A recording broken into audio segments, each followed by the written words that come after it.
భారతదేశం కోసం 50 ఏళ్ల చరిత్రను తిరగరాసిన ఆస్ట్రేలియా.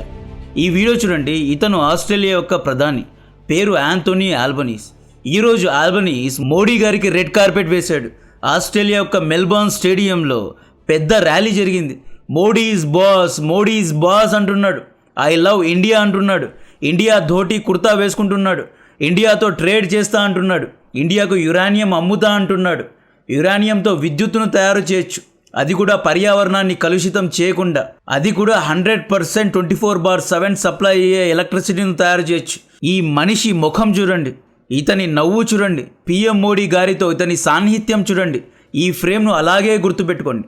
50 ఇయర్స్ ఫ్లాష్ బ్యాక్కు వెళ్తే 1968లో ఎన్పిటి అంటే నాన్ ప్రాలిఫరేషన్ అనే ఒక రూల్ తెచ్చారు. ఈ రూల్లో సైన్ చేసిన దేశాలు న్యూక్లియర్ వెపన్స్ను తయారు చేయకూడదు అన్నమాట. ఇండియా ఆబ్వియస్లీ ఎన్పిటిలో సైన్ చేయలేదు, బికాజ్ అప్పటికే చైనా దగ్గర న్యూక్లియర్ వెపన్స్ ఉన్నాయి కాబట్టి. చైనా న్యూక్లియర్ టెస్ట్ చేసింది కాబట్టి మనం కూడా న్యూక్లియర్ టెస్ట్ చేయాలి అనుకున్నాం, బికాజ్ ఆల్రెడీ హోమీ బాబా గారి దగ్గర న్యూక్లియర్ ప్రోటోటైప్ వచ్చేసింది కాబట్టి. కట్ చేస్తే 1998లో పోఖ్రాన్ టెస్ట్ చేసి అణ్వాయుధాలను తయారు చేసుకున్నాం. ఈ 75 ఇయర్స్ స్వాతంత్ర్య జీవితంలో మనం చేసిన 5 మంచి పనుల్లో నంబర్ 1 పోఖ్రాన్ టెస్ట్. మనం చేసిన అతిపెద్ద తప్పులో నంబర్ 1 తప్పు యుఎన్లో పర్మనెంట్ సీట్ను వదులుకోవడం అండ్ అది చైనాకు ఇవ్వడం.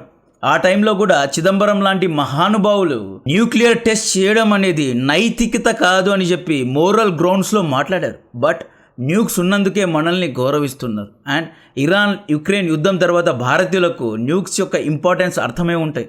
ఈ న్యూక్స్ లేనందుకే యుక్రెయిన్పై రష్యా, ఇరాన్పై యుఎస్ఏ దాడులు చేస్తున్నాయి.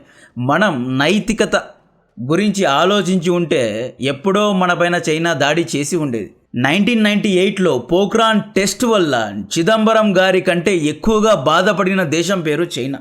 చైనా తన వీటో పవర్స్ను వాడి యుఎన్లో ఇన్ఫ్లుయెన్స్ ద్వారా యుఎస్ఏ, యూరోప్, ఆస్ట్రేలియా వంటి దేశ నాయకుల చెవుల్లో ఇండియా అనేది ఒక రోగ్ స్టేట్, న్యూక్ టెస్ట్ సైలెంట్గా చేసేసింది, ఇండియాపై శాంక్షన్స్ వేయండి, ఇండియాను అణిచివేయండి, ఇండియాను అలాగే వదిలేస్తే రేపు దినాన సౌదీ, ఇరాన్ కూడా న్యూక్ టెస్టులు చేసుకుంటారు, పనిష్ ఇండియా అని చెప్పి చైనా పెద్ద ఎత్తున లాబీ చేసింది. దీంతో ఆస్ట్రేలియా ఎన్పిటిలో సైన్ చేయని దేశాలకు యురేనియంను అమ్మను అని చెప్పి మనపై బ్యాన్ విధించింది. కజకిస్తాన్ దగ్గరకు కూడా చైనా వెళ్ళి ఇండియాకు యురేనియంను అమ్మవద్దు అని చెప్పి నూరిపోసింది. ప్రపంచంలో న్యూక్లియర్ సప్లయర్ గ్రూప్ అంటే ఎన్ఎస్జీ అనే ఒక గ్రూప్ ఉంది. ఈ గ్రూప్లో దాదాపు యుఎస్ఏ, చైనాతో కలిపి 48 కంట్రీస్ ఉన్నాయి. ఈ గ్రూప్లో జాయిన్ అయిన దేశాలకు ఈజీగా యురేనియం కొనుక్కునే అవకాశం ఉంటుంది అండ్ న్యూక్లియర్ పవర్ జనరేషన్ యొక్క కొత్త టెక్నాలజీ యొక్క యాక్సెస్ దొరుకుతుంది. మనం ఇలైట్ క్లబ్లో చేరుతాం. ఈ ఎన్ఎస్జీ గ్రూప్లో జాయిన్ అవ్వడానికి ఇండియా ట్రై చేసింది, బట్ యుఎన్లో వీటో పవర్ ద్వారా మనల్ని జాయిన్ అవ్వకుండా చేసిన దేశం పేరే చైనా. ఇప్పుడు మీకు అర్థమైందా యుఎన్లో పర్మనెంట్ సీట్ను వదులుకొని ఎంత పెద్ద తప్పు చేశాము? ఇక్కడ కొంతమంది ఇండియా ఎందుకు చైనా లాగా డెవలప్ అవ్వలేదు అంటే మన దగ్గర వీటో పవర్ లేదు. ఇండియా న్యూక్లియర్ పవర్ టెక్నాలజీలో అడ్వాన్స్ అవ్వకూడదని చెప్పి ఎప్పుడు 2008 నుండి చైనా ట్రై చేస్తోంది. 2008లో మనం ఆస్ట్రేలియా దగ్గరికి వెళ్ళి దయచేసి మాకు యురేనియం ఇవ్వండి, చాలామంది కోట్లలో ప్రజల్ని పవర్టీ నుండి తీసివేయాలి, మేము మా యొక్క న్యూక్లియర్ వెపన్స్ను సామాన్య ప్రజలపై వాడము, వేరే దేశాలపై దాడి చేయడానికి వాడము, మా యొక్క న్యూక్లియర్ టెక్నాలజీను ఎవరికి సీక్రెట్గా అమ్మము అని చెప్పి రిక్వెస్ట్ చేసుకున్నాం. ఆస్ట్రేలియా ఓకే ఇస్తాము అని చెప్పింది, బట్ ఇవ్వలేదు, బ్యాన్ వేసింది. నెక్స్ట్ 2011లో ఏం జరిగింది అంటే లేబర్ పార్టీ గెలిచింది. ఆ పార్టీ లీడర్ అయిన అంటే ప్రధానైన జూలియా జిలార్డ్ గారు ఈవిడ రంగంలో దిగి, అరే ఇండియా చాలా పెద్ద మార్కెట్, ఇండియా తమ ప్రజల్ని పవర్టీ నుండి బయటకు తీసుకురావడానికి ట్రై చేస్తోంది, మనం ఇండియాకు ఎందుకు యురేనియంను అమ్మడం లేదు, చైనా సీక్రెట్గా న్యూక్ టెస్ట్ చేస్తోంది, చైనా ఏమీ పతివ్రత కాదు కదా, చైనాకు అమ్మినప్పుడు ఇండియాకు ఎందుకు అమ్మడం లేదు అని చెప్పి రేషనల్గా మాట్లాడారు. 2011లో యాంథోనీ ఆల్బనీస్ ఈరోజు మోడీ గారి పక్కన పళ్ళు ఎగ్గిలించుకుంటూ ఉన్నాడు కదా, ఈ వ్యక్తే 2011లో లేబర్ పార్టీకు క్యాబినెట్ మినిస్టర్గా ఉండేవాడు. జూలియా గిలార్డ్ అండ్ యాంథోనీ ఆల్బనీస్ ఇద్దరు ఒకటే పార్టీ. ఆస్ట్రేలియన్ పార్లమెంట్లో డిబేట్ జరిగింది. ప్రధాని జిలార్డ్ ఈవిడేమంటుంది, ఇండియాకు యురేనియం అమ్మండి అంటుంది. బట్ ఈవిడ పార్టీలో ఉన్న వేరే ఎంపీలు వద్దు, ఇండియాకు అమ్మొద్దు అంటారు. యాంథోనీ ఆల్బనీస్ ఆధ్వర్యంలో కొంతమంది ఎంపీలు ఇండియాకు అగెన్స్ట్గా ఓటు వేశారు. చైనా దగ్గర డబ్బులు తీసుకున్నారు, చైనాతో ఇన్ఫ్లుయెన్స్ అయిపోయారు. 400 టోటల్ ఓట్స్లో 206 మంది, 206 మంది ఎంపీలు ఇండియాకు యురేనియం అమ్మకూడదని చెప్పి ఓటు వేశారు. మళ్ళీ ఫ్రేమ్ జూలై 10కు కట్ చేస్తే ఈరోజు 50 ఏళ్ల రూల్ను మార్చి అదే ఆంటోనీ అల్బనీస్ ఇండియా తమకు వ్యూహాత్మకమైన మిత్రదేశం, ఇండియా క్వాడ్లో ఉంది, ఇండియాకు యురేనియం అమ్ముతాము అని చెప్పి చట్టాన్ని మార్చేశాడు. అంటే 360 డిగ్రీ షిఫ్ట్ జరిగింది. ఆంటోనీ అల్బనీస్ పిఎం మోడీ గారిపై ప్రేమతో లేదా భారతీయుల పట్ల ప్రేమతో ఈ రూల్ను చేంజ్ చేయలేదు. ఆస్ట్రేలియన్స్ చాలా పెద్ద రేసిస్టులు. వెంటనే ఆల్బనీస్పై ప్రేమ పెంచుకోద్దు. ఇతని పార్టీ లెఫ్ట్ లేబర్ పార్టీ, రంగులు మార్చగలడు. గేమ్ అర్థం చేసుకోండి. ఇక్కడ ఆంటోనీ అల్బనీస్ ఇండియా యొక్క డెవలప్మెంట్ కోసం ఇదంతా చేయడం లేదు. పిఎం మోడీ గారు ఆస్ట్రేలియాకు వెళ్ళడానికి ముందు 2 to 3 days back South Pacific ఓషన్లో అంటే ఆస్ట్రేలియా దగ్గర చైనా బ్యాలిస్టిక్ మిజైల్ టెస్ట్ చేసింది. అంటే మేము ఆస్ట్రేలియాపై కూడా దాడి చేయగలమని చెప్పి ఒక మెసేజ్ పంపింది. ఇండో పెసిఫిక్ ఓషన్లో చైనా ఇన్ఫ్లుయెన్స్ను పెంచుకుంటూ పోతోంది. ఈ మ్యాప్ చూడండి, ఆస్ట్రేలియా కింద మూలన ఉంటుంది. చైనా ఆస్ట్రేలియాను ఈజీగా ఐసోలేట్ చేయొచ్చు. ఆస్ట్రేలియాను కాపాడాలి అంటే 2-3 రోజుల తర్వాతే యుఎస్ఏ, యూరోప్ నేవీ రంగంలో దిగుతుంది. ఆస్ట్రేలియాను ఇమ్మీడియట్గా కాపాడగలిగే ఒకే ఒక్క దేశం, ఒకే ఒక్క నేవీ, ఇండియన్ నేవీ. కాబట్టే ఇతను ఇండియాతో క్లోజ్ అవుతున్నాడు. ఆస్ట్రేలియా దగ్గరున్న like Solomon islands, Vanuatu, Fiji, ఈ ఐలాండ్స్లో చైనా నేవల్ బేస్ కట్టుకుంది. అండ్ లిటరలీ ఐలాండ్స్ను చైనా కొనేసింది. ఆస్ట్రేలియాను చైనా సరౌండ్ చేసింది. దీంతోపాటు ఆస్ట్రేలియా యొక్క డేటాను, క్లౌడ్ను అండ్ ఐటీ ఇన్ఫ్రాస్ట్రక్చర్ ఆర్కిటెక్చర్ను కూడా చైనీస్ ప్రభుత్వ హ్యాకర్స్ ఆల్రెడీ హ్యాక్ చేశారంట. Australian security intelligence organisation ASIO అంటే ఆస్ట్రేలియా యొక్క గూఢచారులు చైనీస్ గవర్నమెంట్ చాలా పెద్ద హ్యాకింగ్ గేమ్ ఆడుతోంది. ఆస్ట్రేలియా యొక్క పొలిటీషియన్ సీక్రెట్స్ను, ట్రేడ్ సీక్రెట్స్ను, ఆస్ట్రేలియా యొక్క సీక్రెట్ డేటా మొత్తాన్ని కాజేసింది అని చెప్పి హెచ్చరించింది. అంటే ఆస్ట్రేలియా యొక్క గూఢచారులు యుఎస్ఏ, యూరోప్ దేశాలను అంటే 2010 నుండి యూరోప్, అమెరికన్ నాయకులు ఆస్ట్రేలియా రాజకీయ నాయకులకు ఎన్నోసార్లు హెచ్చరించారు. చైనాపై పూర్తిగా ఆధారపడద్దు అన్నారు, చైనాను నమ్మద్దు అన్నారు. బట్ ఆస్ట్రేలియా ఎవరి మాట వినలేదు. అప్పట్లో ఆస్ట్రేలియా ఏమనేదో తెలుసా? తమకు చైనాకు మధ్య ఫాదర్లీ రిలేషన్ ఉంది, అంటే చైనా వీళ్ళకు ఫాదర్ అంట. ఆస్ట్రేలియా చైనా ట్రేడ్ $100 బిలియన్ ఉంది. ఇందులో $40 బిలియన్ ఆస్ట్రేలియా ట్రేడ్ సర్ప్లస్లో ఉంది. ఇదొక్కటే లాభం. అంటే దలైలామా ఎప్పుడైనా ఆస్ట్రేలియాకు వస్తే వీళ్ళు ఈ ఆస్ట్రేలియన్ నాయకులు దలైలామాను కలిసేవారు కాదు. బికాజ్ దలైలామాను కలిస్తే షీ జిన్పింగ్ ఫీల్ అవుతాడు. చైనా ఎక్కడ ఫీల్ అవుతుంది అని చెప్పి ఇండియాకు హెల్ప్ చేసేవారు కాదు, యురేనియం అమ్మేవారు కాదు, కాశ్మీర్ విషయంలో ఫ్రీ అడ్వైజులు ఇచ్చేవారు. ఆస్ట్రేలియా నాయకులు ఐస్ ఎప్పుడు తెరుచుకున్నాయి అంటే 2020 కోవిడ్ టైంలో ఆస్ట్రేలియా ఏదో హీరోలాగా వచ్చేసి కోవిడ్ యొక్క ఇన్వెస్టిగేషన్ జరగాలి, చైనా వుహాన్ నుండే వైరస్ రిలీజ్ అయిందంట అని విమర్శించారు. అంతే. షీ జిన్పింగ్ ఎర్రగా అయిపోయి ఆస్ట్రేలియా ప్రోడక్ట్స్పై బ్యాన్ విధించాడు, బీఫ్ ఇంపోర్ట్స్పై బ్యాన్ విధించాడు, ఆస్ట్రేలియన్ రేర్ ఎర్త్స్పై బ్యాన్ విధించాడు. సింపుల్గా చెప్పాలి అంటే చైనా ఆస్ట్రేలియాను వాడుకొని వదిలేసింది. మమ్మల్ని విమర్శిస్తారని చెప్పి ఆస్ట్రేలియా స్థాయిని చైనా గుర్తు చేసింది. ఇప్పుడు చైనా కల్కి మూవీలో సుప్రీం యాస్కిన్ ఉన్నాడు కదా, ఆ విలన్, మెయిన్ విలన్, అలా అయిపోయిందండి. ఇప్పుడు ప్రజెంటే చైనాకు ఎవ్వరి అవసరం లేదు. చైనాకు యురేనియం అవసరం లేదు, రేర్ ఎర్త్ అవసరం లేదు, చైనాకు అగ్రికల్చర్ గూడ్స్ యొక్క అవసరం లేదు, ట్రాన్స్పోర్టేషన్ ఎవ్వరి అవసరం చైనాకి ఇప్పుడు లేదు. చైనాకి ఇప్పుడు ఆస్ట్రేలియా అవసరం, ఫిలిప్పీన్స్, ఇండోనేషియా, ఇండియా ఎవ్వరి అవసరం లేదు. అంటే సుప్రీం అయిపోయింది. అమెరికాకే టర్మ్స్ను డిక్టేట్ చేసే స్థాయికి చేరుకుంది. కాబట్టే చైనా చూసుకోండి, షీ జిన్పింగ్ ఎక్కడా వెళ్ళాడు, ఏ దేశాలకు వెళ్ళాడు, బికాజ్ అతనికి ఏమీ అవసరం లేదు.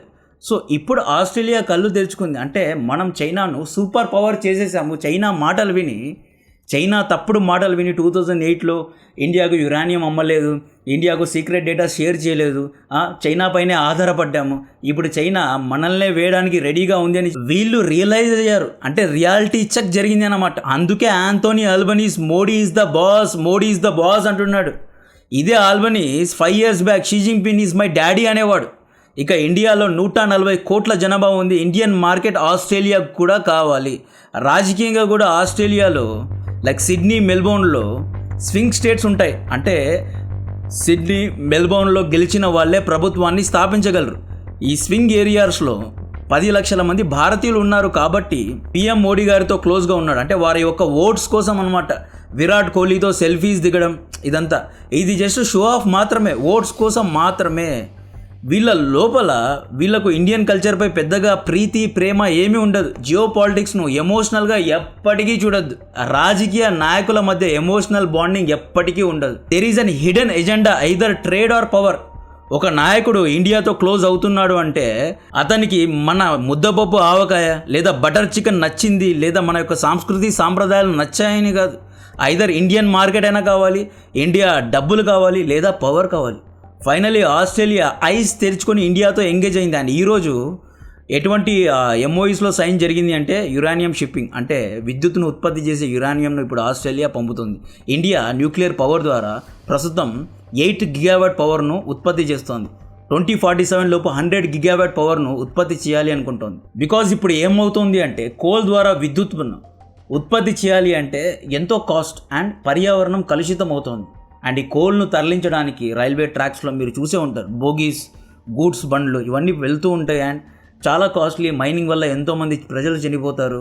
జార్ఖండ్లో ఆల్రెడీ పర్యావరణం అంతా నాశనమైంది. సో కోల్కు ఆల్టర్నేటివ్గా యురేనియం ద్వారా న్యూక్లియర్ పవర్ను జనరేట్ చేస్తే డేటా సెంటర్, కొత్త కొత్త ఐటీ కంపెనీస్ లేదా కార్పొరేట్ ఆఫీసెస్, కొత్త కొత్త ఇండస్ట్రీస్ను తయారు చేసుకోవచ్చు. దీని ద్వారా ఎన్నో జాబ్స్ వస్తాయి, ఎంతో డెవలప్మెంట్ జరుగుతుంది. అండ్ ఫారిన్ ఇన్వెస్టర్స్ కూడా ఇండియాలో పెట్టుబడులు పెడతారు.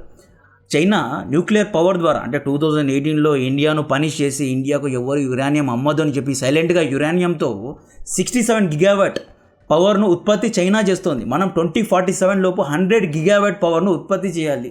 ఇది మన టార్గెట్. కాబట్టే యురేనియంను అమ్మితే ఆస్ట్రేలియాకు డబ్బులు వస్తాయి, ట్రేడ్ అనేది డైవర్సిఫై అవుతుంది. Next military exercises. డెఫినెట్గా ఇండియన్ నేవీ లేకపోతే ఆస్ట్రేలియాను ఎప్పుడో చైనా ఎన్సర్కిల్ చేస్తుంది.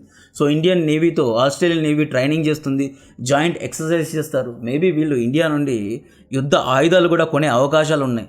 నెక్స్ట్ ఓషియన్ ట్రాకింగ్, అంటే మన దగ్గర గురుగ్రామ్లో మన దగ్గర మొత్తం సెటప్ ఉంది. ఇండియన్ ఓషన్లో అండ్ అరేబియన్ సీ, ఇక్కడ ఏ షిప్స్ వెళ్తున్నాయి, ఏ షిప్స్ వస్తున్నాయి అనే మొత్తం డేటా మనం సెంట్రలైజ్డ్గా గురుగ్రామ్లో పెట్టుకున్నాం. కాబట్టి ఆ డేటాను మనం ఆస్ట్రేలియాకు షేర్ చేస్తాం. మ్యారీటైమ్ సెక్యూరిటీ రోడ్ మ్యాప్ గురించి, నేవల్ ఇంటెలిజెన్స్ గురించి మనం ఇంటెలిజెన్స్ను లేదా డేటాను షేర్ చేసుకుంటూ ఉంటాం. కోస్ట్ గార్డ్ ప్యాక్ట్ చేసుకున్నారు, అంటే బార్డర్ ఎన్ఫోర్స్మెంట్ అగ్రిమెంట్స్ చేసుకున్నారు. Indian coast guard Australian maritime బార్డర్లో అంటే ఆ కమాండ్ సెంటర్స్లో మనం వాళ్ళకి హెల్ప్ చేస్తామన్నమాట. డిఫెన్స్ స్టార్టప్స్ కట్టుకోవడానికి, అంటే ఇండియా ఆస్ట్రేలియా ఇద్దరూ కలిసి డిఫెన్స్ స్టార్టప్స్ కట్టుకుంటున్నారు. అండ్ యురేనియం అండ్ రేరర్స్ మైనింగ్లో ఇండియా ఆస్ట్రేలియా ఇద్దరూ కలిసి పనిచేస్తున్నారు. సింపుల్గా చెప్పాలి అంటే సోలార్స్, ఈవీ బ్యాటరీస్కు రేరర్స్ కావాలి. నికెల్, కొబాల్ట్ వంటి రేరర్స్ మినరల్ కావాలి. రేరర్స్ మినరల్ యొక్క నిల్వలు ఆస్ట్రేలియాలో చాలా ఎక్కువగా ఉన్నాయి. ఇండియాలో మ్యాన్ పవర్ ఉంది, ఇండియా దగ్గర డబ్బులు ఉన్నాయి, రైట్. ఆస్ట్రేలియాలో మనం మైనింగ్ చేసి రేరర్స్ను మనం ప్రపంచ దేశాలకు అమ్మొచ్చు. ప్రపంచంలో దాదాపు 70 నుండి 80% రేరర్స్ను చైనానే అమ్ముతోంది. 90% రేరర్స్ యొక్క ప్రాసెసింగ్ చైనా చేస్తుంది. మన దగ్గర రేరర్స్ నిల్వలు లేకపోయినా మనం ఈ రేరర్స్ యొక్క ప్రాసెసింగ్ చేయొచ్చు. అలా చేసామనుకోండి, రేరర్స్ యొక్క వెపనైజేషన్ ఆపొచ్చు. జపాన్ దగ్గర డిజైన్ తీసుకొని, అమెరికా దగ్గర డబ్బులు ఎత్తుకొని, ఆస్ట్రేలియా దగ్గర ఉన్న నిల్వలను ఆస్ట్రేలియాలో మైనింగ్ చేసి డైరెక్ట్గా ఇండియాలోని జార్ఖండ్ లేదా మధ్యప్రదేశ్లో ఇంపోర్ట్ చేసుకొని, రైట్, అక్కడ మనం రేరర్స్ను తయారు చేసి ఈ రేరర్స్ను ఎలక్ట్రిక్ బ్యాటరీ, సోలార్ పవర్కు మనం అమ్ముకోవచ్చు. మనం కనుక రేరర్స్ ద్వారా ఎలక్ట్రిక్ బ్యాటరీస్ను ఇన్హౌస్ ఇండియాలోనే తయారు చేసుకుంటే గేమ్ మొత్తం చేంజ్ అవుతుంది అనమాట. సో ఈ విధంగా ఇండియాకు రేరర్స్ యొక్క నిల్వలు అమ్మితే ఆస్ట్రేలియా లాభపడుతుంది. సో ఆస్ట్రేలియా తమ యొక్క ట్రేడ్ను డైవర్సిఫై చేసుకొని చైనా పైన ఉన్న డిపెండెన్సీను తగ్గించుకుంటుంది అనమాట. అందుకే ఆస్ట్రేలియాకు ఇండియా యొక్క అవసరం ఉంది. అండ్ ఈ స్వింగ్ స్టేట్స్లో ఇండియన్ డయాస్పోరా అంటారు. మన ఇండియన్స్ ఎంతోమంది ఆస్ట్రేలియాలో సెటిల్ అయ్యారు, ఎన్నో వ్యాపారాలు చేస్తున్నారండి. మా ఓల్డ్ బాస్ ఉండేవారు, నేను బెంగళూరులో ఫస్ట్ జాబ్ చేసేటప్పుడు హెచ్విఎస్సి కంపెనీ,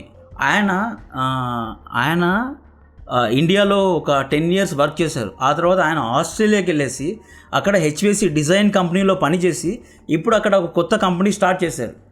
సో ఆయన లాంటి వాళ్ళు చాలామంది ఇండియన్స్ ఆస్ట్రేలియాలో సెటిల్ అయ్యారు. సో ఇండియన్ ఓట్స్ కోసం కూడా ఆంథోనీ అల్బనీస్ ఈ విధంగా చేస్తున్నాడు. బట్ 2011 అల్బనీస్ వేరు. అప్పుడు ఈయన చైనాకు పప్పెట్ లాగా ఉండేవాడు, ఇప్పుడు కొంచెం మారాడు. సో దీని గురించిన మరిన్ని అప్డేట్స్ ఇస్తూనే ఉంటా. కాంటెంట్ నచ్చితే వీడియోను లైక్ చేయండి, ఛానల్ను సబ్స్క్రైబ్ చేసి అందరికీ షేర్ చేయండి. జై హింద్.